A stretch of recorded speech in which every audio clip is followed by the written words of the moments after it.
You decided to click this video. Or did you? What if that choice wasn't actually yours? In a moment, I'm going to show you an experiment that suggests your brain makes decisions before you're even aware of them.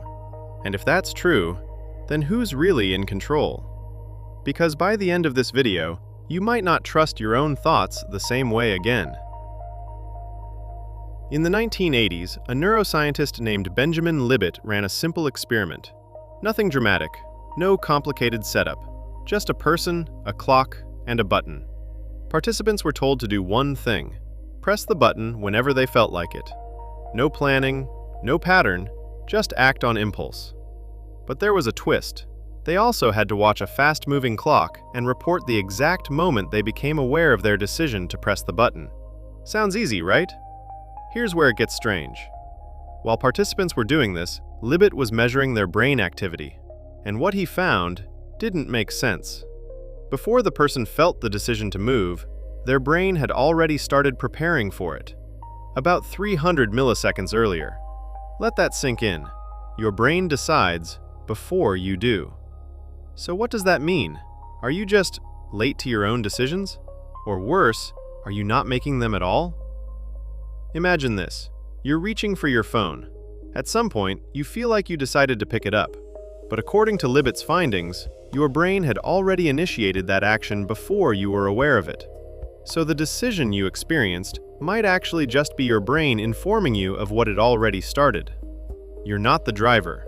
You're the passenger, getting updates. But hold on.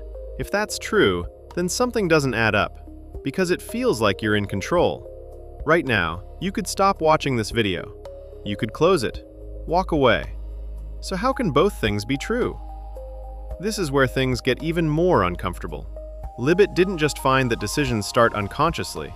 He also proposed something called the veto power, meaning even if your brain starts an action before you're aware of it, you might still have the ability to stop it. So maybe you don't choose what to do, but you can choose what not to do. But is that really control, or just damage control? Think about it. If a thought appears in your mind, you didn't choose that thought. It just showed up, and then you react to it. So even your veto is responding to something you didn't initiate. Which raises a bigger question. Where do your thoughts even come from? Did you choose your next thought, or are you about to discover it? Try this. Think of a random word. Now ask yourself, why that word? Why not another? You didn't consciously select from a list, it just appeared. And that's the unsettling part. Because if your thoughts arise on their own, and your actions follow those thoughts, then where exactly is your free will? Now, before you jump to conclusions, let's be precise. Libet's experiment doesn't prove that free will doesn't exist, but it does challenge the way we experience it. It suggests that what feels like a conscious decision might actually be a post hoc explanation, a story your brain tells you after the fact. So maybe free will isn't what we thought. Maybe it's not about initiating actions, but about observing them. And here's where it gets even deeper. More recent studies have taken Libet's idea further. Using brain scans, scientists have been able to predict a person's decision up to 7 seconds before they're aware of it. 7 seconds. That's not a delay, that's a gap. A gap between you and your brain. So now we're left with something uncomfortable. If your brain is making decisions before you know it, then your sense of control might be more like a feeling than a fact. But wait, there's a contradiction here. Because society runs on the idea of responsibility. You're accountable for your actions. You make choices. You decide. So what happens if that's not entirely true? Some philosophers argue that free will still exists, just not in the way we imagine. Instead of being the origin of every action, you might be part of a system. Your brain, your experiences, your environment, all interacting. And you are the result of that process. So maybe the question isn't, do you have free will? But what is the you that's supposed to have it?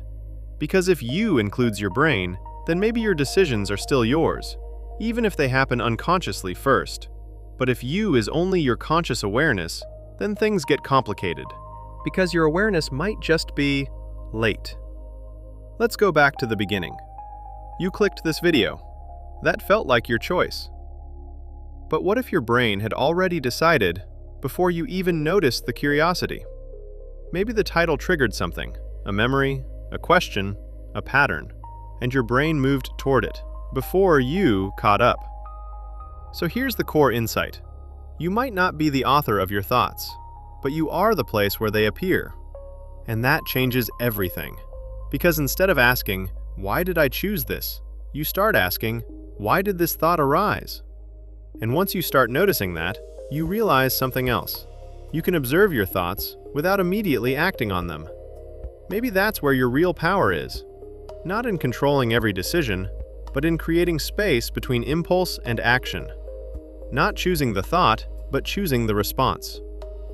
So, do you have free will? The honest answer? We don't fully know. But we do know this. Your brain is doing more behind the scenes than you realize.